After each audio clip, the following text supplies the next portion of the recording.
Welcome to another episode of Conflict and Cuisine with your hosts, me, Seth Frantzman. That's how it's spelled. I think it's pronounced Frantzman, and Erica Schachne. Very good, Seth. A lot of people have difficulty pronouncing my name. So, as always, I am the editor of the national magazine and the local in Jerusalem. And you are. I'm the senior Middle East analyst for the Jerusalem Post. So, it's great to be back here. It is great to be back here, and I think what's recently been happening is there's the whole controversy with the U.S. president, the new one, Donald Trump, who just gave a State of the Union, and the president of Ukraine, Zelensky. And this has kind of really shifted, it looks like, U.S. foreign policy going back, several years of support for Zelensky, right? But yes, it's been dominating the headlines, and it really has ushered in a new era. Like Donald Trump and J.D. Vance sitting there pretty much scolding a president who the prior president, representing a much more liberal administration, had taken under his wing, and suddenly he's, completely on the outs. Well, it was an interesting train wreck of a meeting.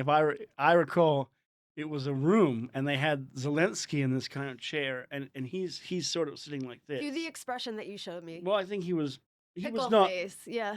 he was nonplussed. I think that would be the word, nonplussed. Right. And then Trump is next to him. Now Trump is much larger and taller than him, so And he he, was hunching. he was gonna. And Trump, yeah, and Trump really dominates the Yeah. room, He's hulking in the middle. right? And he knows how to command attention. And then you had J.D. Vance, the vice president, who Trump kind of seems to have brought in as a kind of a ringer, Right. It seems like he prepped him before, like right? very much the way we prep for our podcast. I'll Yeah, start, then you'll go, and then you'll go. right.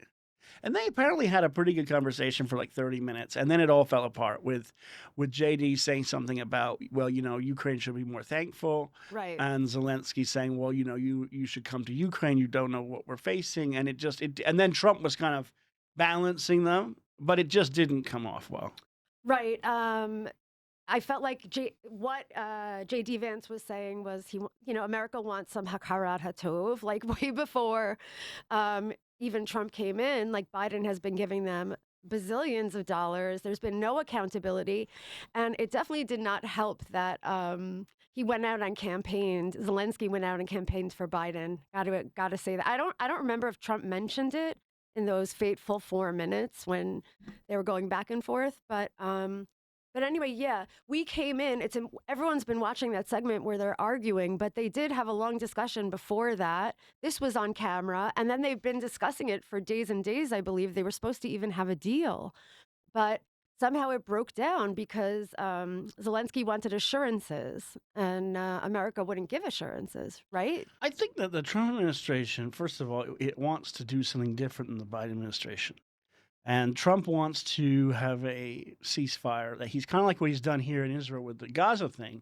He wants to get a ceasefire there, and that would be for him a win. So Right. that's one thing. But I think also the Trump administration is kind of transactional. They say, what's in this for us? Now, in the case of Israel, it's a bit different than obviously what happens with Ukraine, Hmm. because Israel kind of does its own thing and mostly handles itself pretty well. But Ukraine needs, as you said, lots of money, lots of weapons, and the Trump administration people have talked about this mineral deal because that gives the U.S. buy-in, right? Like, apparently Ukraine is just rich with lots of rare earth elements and minerals. Titanium, Yeah, etc., all the stuff that would wean America's economy from having to be reliant on China, right? which is always a good thing, as Yes, far as I'm concerned. Yeah. and the Trump And Trump administration, is concerned. Yeah. right? And Trump wants to shift America from dealing with the Middle East and Europe and move it to dealing with the China problem.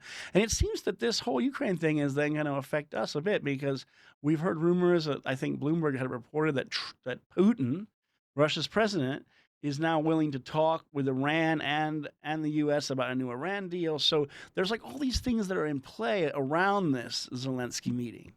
Right. I think the Zelensky meeting was a real tip off that this ain't Biden's administration no more. The Democrats have left town and Republicans are here to stay. This is Trump's America. He's going to make it great if it kills everybody. And anyway, sit up and take notice. It is transactional now. And Zelensky didn't get it because for so many years, there's been this woke. I mean, I understand it too because it's justice. Like, Russia, the big behemoth, did attack Ukraine. It's not fair. And they were doing well. You know, they really have justice on their side, yet Trump doesn't care. And he's scolding Zelensky as if he started it. It's like the older child, like, they really is like, you know, hasn't done anything when the younger child starts, you know, telling the mom that they started it. But that doesn't work because the older child is Putin because he's much more powerful You say and that? Would bad. you say that Trump is Putin's daddy then? I think Putin is nobody's son, but he definitely wants to be Zelensky's. He's Zelensky's stepfather. He ain't his daddy. He's Barron's So daddy. Trump is trying to, but Trump, I Who's think your daddy? Trump is trying to position himself, I think, as a transformative figure that would, in his view, I think, could try to bring the peace to these conflicts, and then he can do, move on to other things. I guess. I mean, he's trying to create this tariff trade wars with, I guess, Canada or Mexico, or he's going to take over Greenland and rename it something else. So that a lot of things are in motion. Right. You know, you said that he wants to have this stance, but I honestly believe he has a vision for himself as somebody who's going to transform America into the bald eagle, wonderful, you know, 1776 country example for sea to shining sea that it once was. And a lot of people feel no longer is. So honestly, I think that at first I felt really bad for Zelensky. I felt like this isn't fair. On the other hand, I'm like, politics is never about fairness. It's about what's good for the world. That's why I vote for Trump. You know, he could be a little bit, as my mother would say in Yiddish, prust, like not the most refined, but that's not what I want in a president. I want my president to think what is ideally the best for the world. And America, I guess, like, not I guess, because I'm an Israeli, but for Americans. And he knows that there has been a vacuum of security for so many years. And he has to come in and just put his foot down and be the America we once knew, which was strong. And he is strong. So Israel better sit up and take note. That should lead us, I guess, to the next thing, which is that if the Trump Zelensky meeting was to be dramatized, I've heard that Adrian Brody will be playing Zelensky. Oh, that is such a great segue. I want to go back to that. Yeah. But I have to mention one thing we didn't bring up about Zelensky, which is that he flouted tradition and wore his military uniform that he has not taken off pretty much since the war began, which is his black pants, black shirt with his, is it a logo or emblem? Yeah. And he looked very military ready. I mean, gallant. The whole war, he wore his button-down black shirt. That signaled war. And some traditionalists felt that wasn't very respectful. And it definitely didn't help, like, in, you know, making him seem like someone who is getting himself ready to be respectful toward America if he shows up in his casual clothes. At the same time, he's sending a message that I'm coming from the front. So, well, that raises a question, because before we talk about Adrian Brody, but I do think that it is worth mentioning, how many world leaders can we think of that chose to dress differently? And one of them is obviously Fidel Castro, I think. yes. And then another one is Gaddafi, who used to travel around, I think, with a tent or a circus whenever he went places. Yeah, I think he was in New Jersey, Yes. maybe near the Trump estate or something like that. And then he planted this entire village Right. in a simulated desert in New Jersey, of all places, the Garden State. So Zelensky's not the first person to do this. I think Zelensky has adopted this style to show that, yeah, I mean, Ukraine is going through a difficult time, but people have criticized the look. So, and yeah, and I was just doing a little research on this for another story, and it turns out that Samuel Poe, who was an African leader back in the 80s when he was meeting with Reagan, he wore blue robes. So yeah, similarly. I don't know if Reagan clutched his pearls about it, but and blue robes would fit in at a recent event that took place, I think, is it in Hollywood or something? yeah, something to do with a dude named Oscar. The Oscars, yes. Yeah. And the Academy Awards is like the biggest night. It is the biggest night for Hollywood around the world. It's the culmination of award season where it's self-congratulatory, fashion, who's in, who's out, You right? care about this. I personally don't watch the Oscars. I don't think I've ever watched them. I know very little about it. All I do know is that the day afterward, I have to read all the stories about all the fallout, like who wore what, which show got all this awards, who made a controversial comment, who's anti-Israel, didn't wear, was basically naked. Well, I'm not into it at all. Actually, since the war began, I've never been so disgusted in my life by a lot of the stars who wear Gaza pins, who know nothing about the conflict.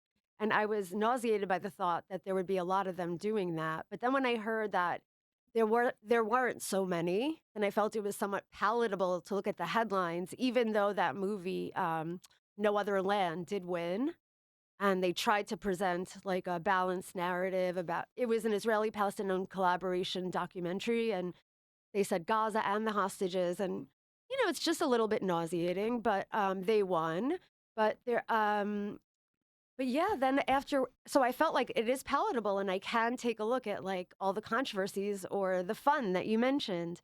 So you had mentioned Adrian Brody. Yeah, well, he's the only one I thought of because he was in that film, The Brutalist, having also been in the film, I think, The Pianist a few years ago. So the is consistent. And the Ist. Right. So just insert, Yeah. insert in. And he does well. Yeah, he does it really well. And in between, he makes odd choices. So he just has to go back to the blank ist. But either way, he won the Oscar for his performance. But much of the talk was about his shenanigans, surrounding the performance at the ceremony. Shall I list them? I want to know because I know nothing about this. Okay, I'm going to look at my notes because there's so many. Okay, so he got up, he threw his gum at Georgina Chapman, his girlfriend. Wait a minute. He's dating Georgina Chapman? That's the ex of Harvey Weinstein. She's beautiful and she was a clothing designer, but what the hell? Then he goes up there and refuses to be stopped and insists that he talk after the music comes on, ushering him off, and then takes away from other people's speeches. And John Lithgow had a really unhappy look on his face. It was a meme. And then and finally, and then he gushed over Georgina and their partnership and how Georgina's young children call him Popsy, which is creepy, but not in a Harvey way. It wasn't pervy. You don't expect Adrian Brody to say Popsy, but okay. And then Halle Berry turned it back on him because when he won for The Pianist, he had grabbed her, he was presenting with her and given her a very dramatic kiss. And some people felt that really wasn't cool. She didn't consent to that. So this time she grabbed him and gave him a dramatic kiss. So he came full circle, and I like that, I have to say. Gave him a taste of his own medicine. What do you think of all that? I mean, I just find only thing I think about when I think of Adrian Brody is he has this kind of sad face and he's always got his eyebrows A up. hangdog face. It's very thin. It's like that, and that's the only thing I can think of him. The whole movie, The Pianist, I can't remember him saying anything in the whole film.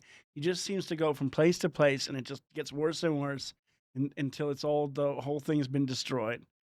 Right. I picture him in like a desolate ruin of a building with a Right. little light peeking through, just enough light to see a grand piano where he's sadly tinkling away. It's unfair to reduce it because he did do a masterful job, but that's what I remember from it. And now he's got The Brutalist, which is about architecture, so it's like rebuilding things rather than having them destroyed. Right. That's a beautiful way of putting it. And I'm glad that we could take something good out of the Oscars because generally it's just so much fluff. At the after party, and the fashion is on parade. A lot of the women were showing up sporting the naked trend. This is sheer outfits. You could see their breasts. Some of them you can even see their nether regions. And they're wearing literally nothing or just very, just like one person had her hair placed a certain way. And these are a lot of people. And I was shocked, open mouthed at it. And I was disgusted. I live in Jerusalem. It's pretty tsanua. It's pretty conservative. I'm not used to seeing people with nipple pasties at award ceremonies, and that being glorified in mainstream media. But yeah, apparently that's a trend. So I'm glad that Tamnoon is not selling naked outfits. Right, but they do say that there's a correlation between, I think, hemlines and the economy, and in the sense that that could be an indicator of where the stock market may be going. So maybe there's something to that that goes beyond that we could learn from and then benefit from and perhaps invest or sell short or whatever. That's a really brilliant analysis. But it's strange because some of the dresses were long. Yes. You know, the dresses, a lot of them were long, yet they were sheer. So that alludes to the complications of the Trump administration and how he's kind of unprecedented in just the way he deals with everything. He's definitely having an effect on the stock market with his tariffs. So yeah, let's watch headlines and let's hope there's a return to clothes. Well, you mentioned a second ago that we're in Jerusalem, and I think it's worthwhile then pivoting back to this region since we focus here and we live here and this is what we deal with. And I think, it's especially unique because we are now in the month of Ramadan, the holy month of Ramadan. Ramadan Kareem. That's right. And I think, a third of Jerusalem is Muslims and Arabs, and obviously Israel. I think about 20% is. So that's something that's unique here in terms of where we live and where we talk about. There hasn't been a lot happening that's Ramadan related here, but what is in the news, it seems like, is all these investigations coming out Right. about October 7th. Now, October 7th, it should be remembered, is a year and 5 months ago. It's a long time now. And 2023. We're in yes, 2025 now. right. Yeah. Finally, the IDF has done Finally. investigations of a lot of the battles, and the Shin Bet has as well. Right. And you'd think that any responsible leader, would have, first of all, stepped down. I mean, we can't have all of our leaders who have the right information, our army leaders, we can't have them step down immediately, but at least make a public claim of responsibility. But given all the infighting that's happening and the denials, I shouldn't be surprised, but I am. It's just unbelievable. And apparently, Bibi is saying that the Shin Bet had the information but didn't give it to him, and he's also saying that he wasn't woken up. He was woken up at 8 a.m. instead of 7:40 a.m. And I bet he goes to sleep. I mean, he wakes up every day at 4 a.m. to begin with. That's what business insiders say successful people like Elon Musk do. But anyway, that's what they're trying to prove, that Bibi has nothing to do with Bibi's always clean. But it's not just Bibi, it's everyone. It's everyone in the IDF, and Herzi Halevi is the only person that stepped down from the IDF. And what do you say about it? I mean, I haven't even.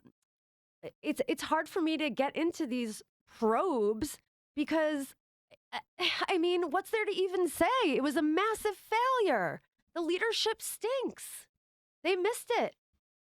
Well, the thing is, I think it's not just Herzi Halevi. Herzi Halevi has stepped down now, but several other people, the key people in Southern Command, also Right. left, including the head of the Gaza division, which the reports have painted him as really, I mean, not having control of the situation at all on October 7th and not really calling for help in the way that he should have. So he's stepped down a while ago. And then the head of IDF military intelligence also has. Right. So I would say that, look, they've stepped down. Now, that doesn't mean they've been held They're major accountable. figures within the IDF, but like nobody from the government, it seems, has taken any accountability. Political echelon has not. Right. Has anyone stepped down from the Shin Bet? So, no, and the Shin Bet has just released now its own internal investigation. And it's interesting, the Shin Bet investigation, as far as I could understand it, having read a bit about it, was it's kind of Janus faced. On the one hand, it says, we didn't know enough about this, we didn't coordinate enough, but also that Hamas had become a terror army, which is far beyond what the Shin Bet's abilities to deal with are, because the Shin Bet deals with terrorist threats and stuff, but usually terrorist groups are kind of small. It's not Right. 30,000 trained men. Right. So the Shin Bet has also and the Shin Bet has also slammed Qatar for its funding of Hamas in Gaza. And the money has come from Netanyahu, right? Well, the money Qatar? went through Israel and was approved by the government, and Right. the theory was, if you give money to Gaza in a way to Hamas or whatever, to the civil servants there, you buy quiet. And Israel thought that was working. Of course, It's unclear why anyone thought that was working, considering the fact that there were numerous wars over the years. But the idea is you keep buying them off. Yeah, kick the can down the road. And it's also a very Israeli Yihya Tov mentality. Everything will be fine. Akol beseder, smile, But it was clear it was not going to be fine. And I think it was also arrogance on the part of everybody, really. And they didn't want to listen to those, what we call tatzpaniot, those women who were watching in the observation points on the border. And they had made reports, and nobody listened to them of all the Hamas activity on the border. The IDF, first, I think the IDF was highly focused on high tech, and it was definitely focused not on defeating Hamas, and it didn't have plans to go back into Gaza, and it didn't take the threat seriously. And the IDF forces on the border were under equipped. There was only a few hundred combat soldiers, and they were dispersed along 40 miles of front line. And they moved a few of them, right? They say that before the October 7th, some of them had been moved, but I think the overall stance of the IDF was just that they never really deployed that many soldiers there. They didn't seem to think Hamas was much of a threat. They had no plans to go into Gaza to destroy it. They had just gotten so complacent and so used to this. And I think also there was an arrogance that underpinned this by just assuming that Hamas was not a threat on the ground, that it had all these rockets, but we have Iron Dome, and we're really smart, and Hamas is a bunch of idiots, and they can't possibly pull this off. Denying reality. And maybe they got tired of the struggle, after so many years. They just wanted to believe everything will be fine. They wanted to enjoy their holiday. It was Simchas Torah.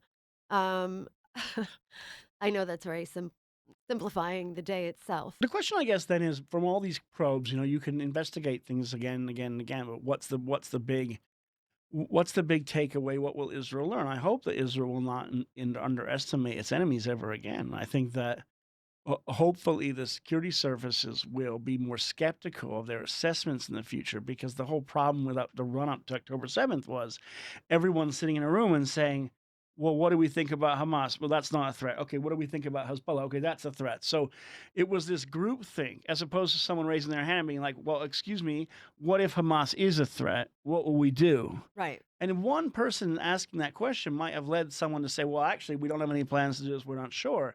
And that might have set off some alarm bells. And so hopefully that kind of skepticism.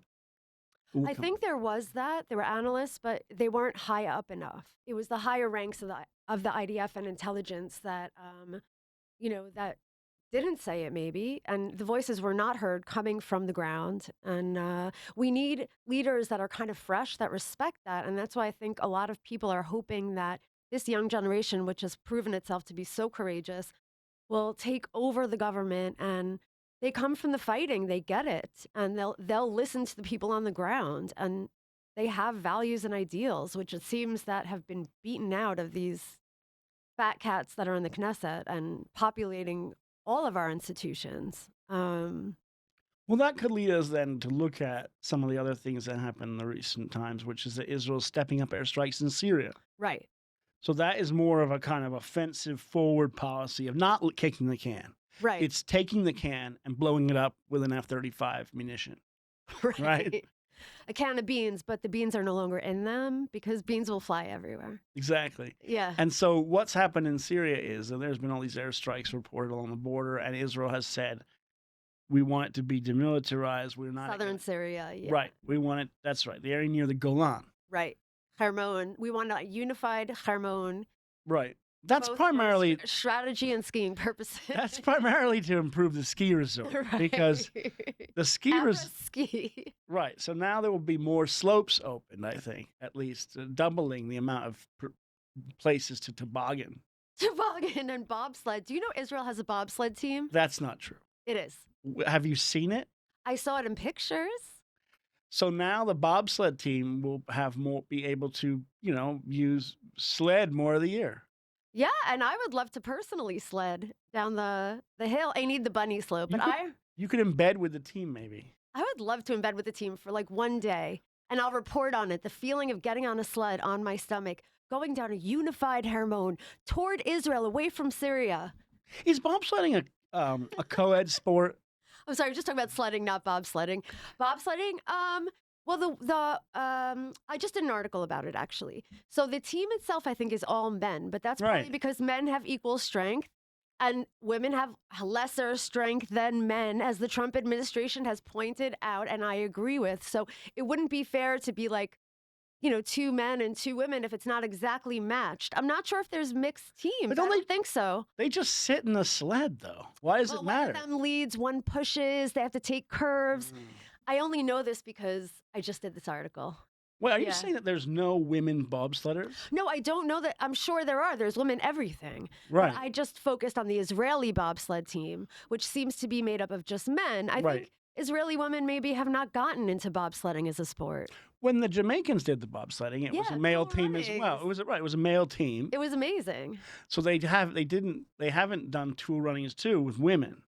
Well, maybe that's a future focus It will be for Hollywood now that Oscar season is over.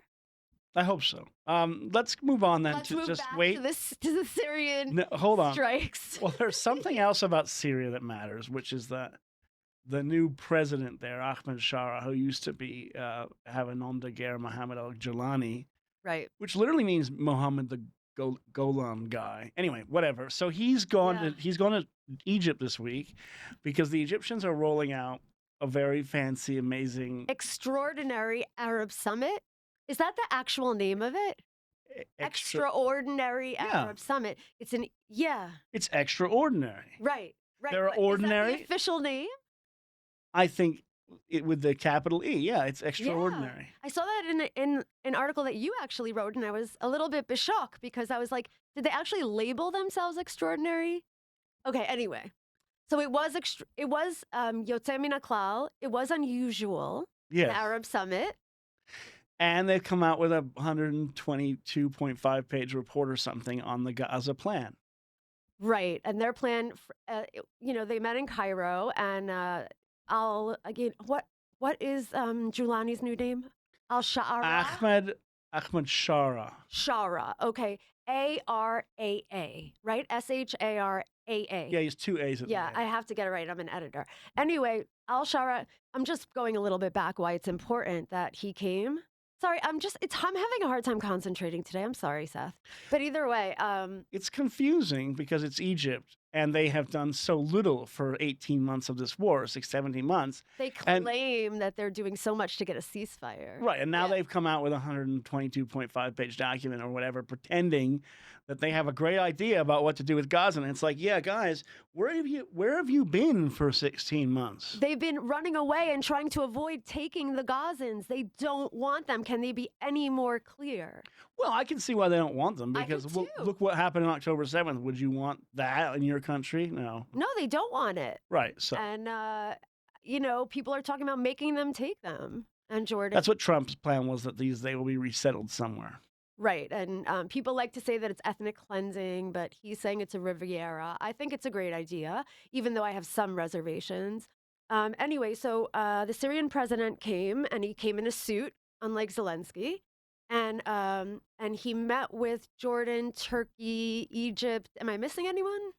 No, it's a whole bunch of countries, Whole bunch. including one we don't Saudi care. Wait, Arabia? including one we don't care about. No, they did not come. They sent the foreign minister. Ah, and good. Tunisia also. We will get to them in a moment. Because now we sort of care about Algeria for 1 second. Okay, go on. We're gonna get to Algeria, which played no role in this thing. Let's just wrap up real quick this whole thing. Sorry. The Egyptian plan for Gaza is a non-starter. It apparently doesn't. It's been rejected by Israel and America.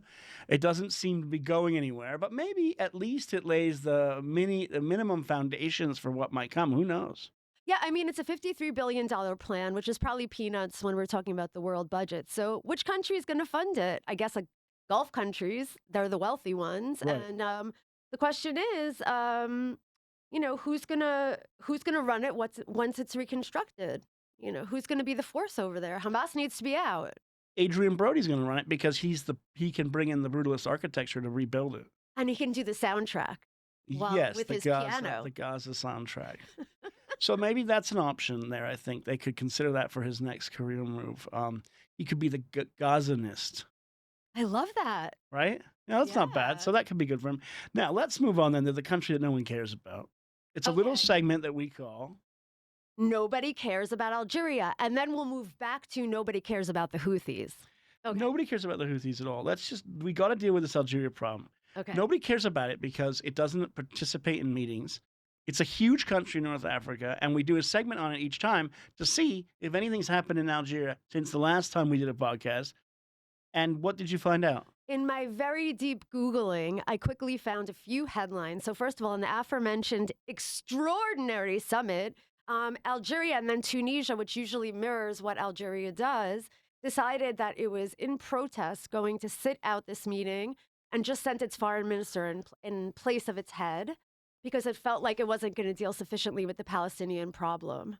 Because So- it's always had a lot of support for the Palestinians and they feel it's ethnic cleansing. If there's any sort of resettlement, they want a much stronger stance. So they want people to care about them. They want people to care about their care for the Palestinians, about their opinions. Right, but nobody cares. Nobody cares. They're so quiet and, they haven't really distinguished themselves in anything. You never hear the mention of who the president of Egypt, Algeria is. It's just like I saw it in the article, but I couldn't pronounce it. it's impronounceable. So, Yeah. and look, we'll just have to hold on until the next segment to see if anything ever happens there. Well, something else happened. The occupying force of France back in the day, they are fighting now again with Algeria. There's been some rhetoric back and forth because there was I believe, 1968 law that made it easier for Algerians to resettle in France. And now a few ministers came out angrily and said that they're gonna reject the plan and turn it back because an Algerian man went on a murderous attack, but supposedly he was mentally ill. And Algeria is saying, you can't do that. So, and then Macron stepped in and was like, hey, I'm still the president, so we're not going to do that. So France cares about Algeria, sort of. Right. That's true. And speaking of things that don't belong, because you've mentioned that there's a dispute there about whether or not these people will be able to go to France or back and forth, we should move on to the second third of this program, which is the culinary aspect. Right. Do you quickly want to mention that nobody cares about the Houthis? No, because I think the Houthis, we'll have to see what happens with them. They've been redesignated as terrorists, but I get the sense that we're not going to hear much from them because they are afraid of the Trump administration. And we'll have to see what happens with them. But I get the sense that we hopefully will not be hearing much from them. Right. He made their terror designation higher. He's going to open a can of whoop ass. But today, the Houthis claimed they downed an American drone. Yeah, but it's one drone. An MQ-9 Reaper, which costs, I don't know, $10 or $20 million. It's not a game changer, I guess, yet, unless the Trump administration decides to carry out some strikes. It's a weak attempt to show a little bit of. Yes. One last thing about Algeria, because I really leaned into this. Algerian cuisine. I care about that because it sounds delicious. It seems like there's a lot of similarities, but differences with Israeli or just general Middle Eastern cuisine. So one thing is couscous, which we all know about, but it's a Berber food, which I did not know. Did you know that? No, I don't even know what couscous. I mean, I know what it looks like. Does it grow out of the ground? Does it come off of trees? It's a seminola grain.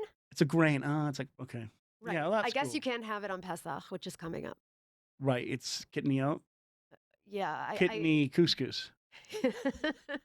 So it's important in Algeria, which I can get behind. And then they have all these stews to go on top of the couscous. Right. Which sound very Israeli, like to me. Wait, that's just because so many Israelis, came from North Africa and they brought their cuisine with them. That is true. And I've been enjoying it for 15 years. And one thing I've tried is maklouba, where they take vegetables, layers of beef, onion, and rice, and they cook it together in a pot and they flip it over into this kind of pyramid. I've seen it done. It's quite a ceremony. And that's delicious, but that's not over couscous. It's with rice. And they also have a savory pancake with seminola. I don't know if it's like a moushu type thing. That I have I don't know what I can compare to Israeli cuisine, a pancake. We don't have pancakes. We have Belgian waffles, but that's American. There's no pancakes. Oh my God, Belgian waffles that are American with ice cream on them. That's right, but I don't think we don't have any kind of cakes for breakfast. Or we have the Moroccan, what the hell do they call that after Pesach? What is that pastry? Oh, no, that's the whole thing. Yeah, there's lots of different things to eat. That's right. It's like soaked in sugar and honey. Just Muffaletta. Muffaletta, that we do have. That's once a year, but it's not a traditional. No, and that's Part of also everyone's it's also cuisine. eaten at night, not in the morning. Right. So they'll be eating all this when they break their fast, Ramadan Kareem. So I care about the fact that they're eating this food. So let's get back anyway to the culinary part. Yay! Well, this was already kind of going there, but we had a question about, I think there's a key question here that we wanted to answer, which has to do with salads. Right, which are a very important part of anyone's diet. I feel about salads the way I feel about the Oscars. It's not something I care. I don't care about it at all, and I don't. I I mean, care tremendously. Yeah. it reminds me of The Brutalist. Insofar as I could care about salads, if you could encourage me to care, it would I be to encourage you to care. it could be to tell me that there might be meat in a salad, and then I might eat it primarily to get to the meat. Isn't that such a man thing? Although I have no problem with meat. So what is the ratio of salad to meat? Well, no, first of all, let's answer the question: do you think meat belongs in a salad? Oh, hell yeah, it belongs in a salad. You know, as somebody who watches their weight during the week, nothing will make me happier than a grilled chicken salad or, you know, some type of staple like that. I love steak salad. That's not something I have regularly. I usually get that at a Shabbos table, but yeah, I love a meat salad. It provides some, I always say, this body to the salad while I don't feel like I'm eating a heavy carb. I'm getting protein. Right. As long as you don't soak it in dressing That's right. or croutons. So these are the options. What do you think? No, I think. Oh, I agree. Meat not only belongs there. The best thing is you make the salad, which is like lettuce and things like that. But beyond lettuce, because that's not a vegetable except in New Orleans. Or pickles. You take all the vegetables that go in the salad. You Potato, cucumber, pepper, whatever. you put them in a bowl. Yeah. Okay, as if Not a you're making plate. a salad.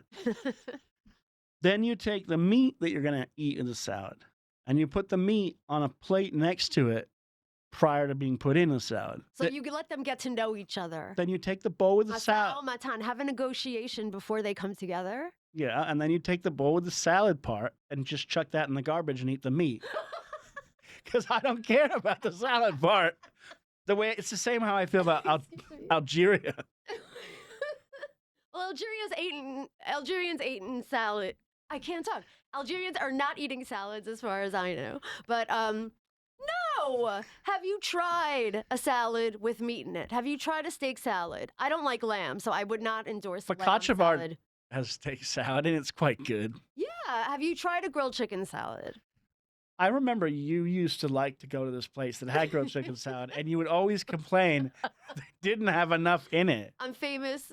So for our listeners, I'm famous among a certain crowd of people for always being unhappy with what I order when I go out and sending it back for bigger portions, different portions. So what was it that I was unhappy with this time? No, you would order the salad that had the chicken on it, and then you'd always call the waitress over and say, there's not enough chicken on the salad.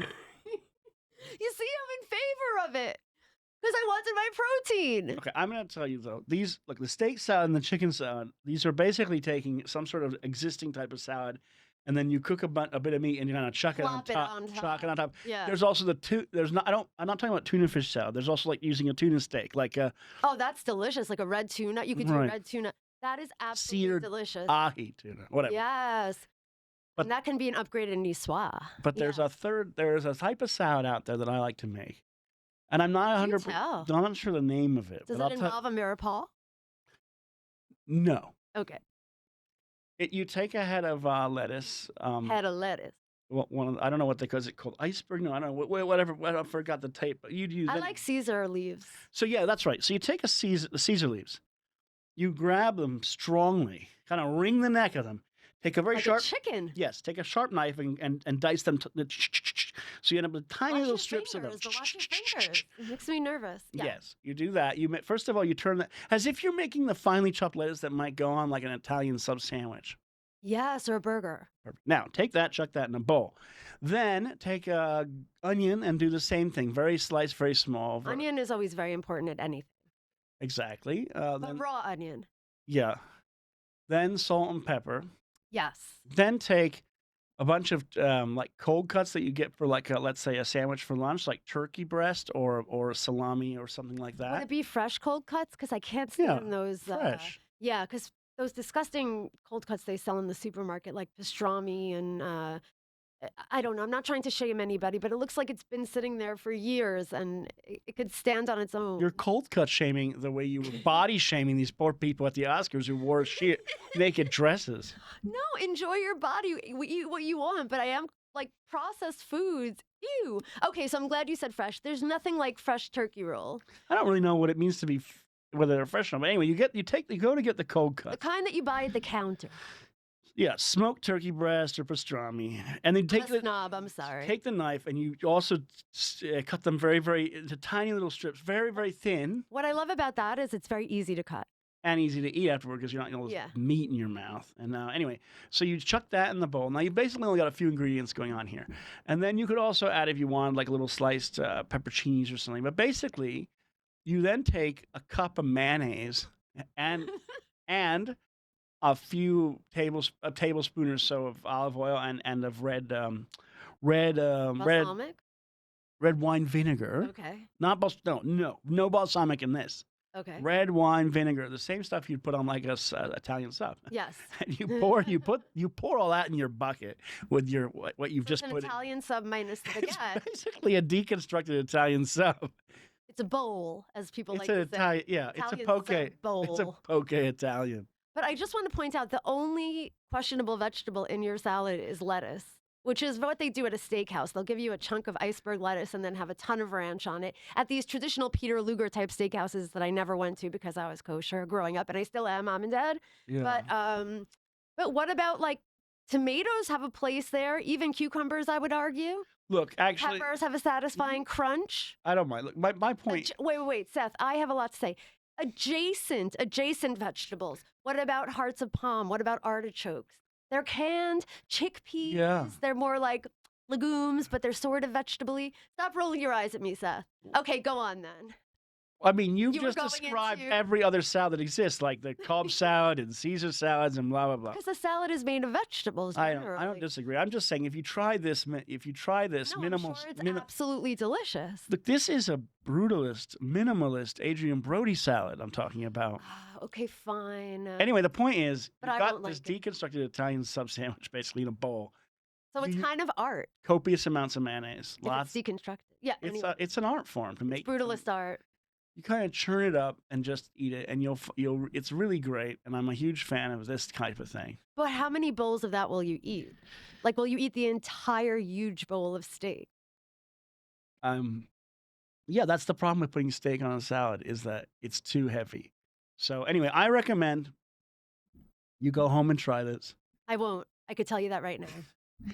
and let's. And that mayonnaise, so much mayonnaise in one dressing. I mean, not that I have a problem with mayonnaise. I'm not mayonnaise shaming, but you're not doing justice to salad, Seth. You have to overcome your bias to salad. Okay. I'm going to work on that in between podcasts. On that note, On that note. let's say I appreciate you trying the lettuce. I'll try. I promise between now and the next podcast, which will be in at least a month. No, don't say such things. We will. I will try it. Okay, and Try tomato I will in a report. salad? I will report back about that in Algeria. But wait, how many vegetables? A minimum of 2.5. Okay, awesome. It's a deal. Well, thank you for being with us, and thank you Yes. for this wonderful evening in Jerusalem. Stay safe and stay yummy. From us to you in our beautiful studio.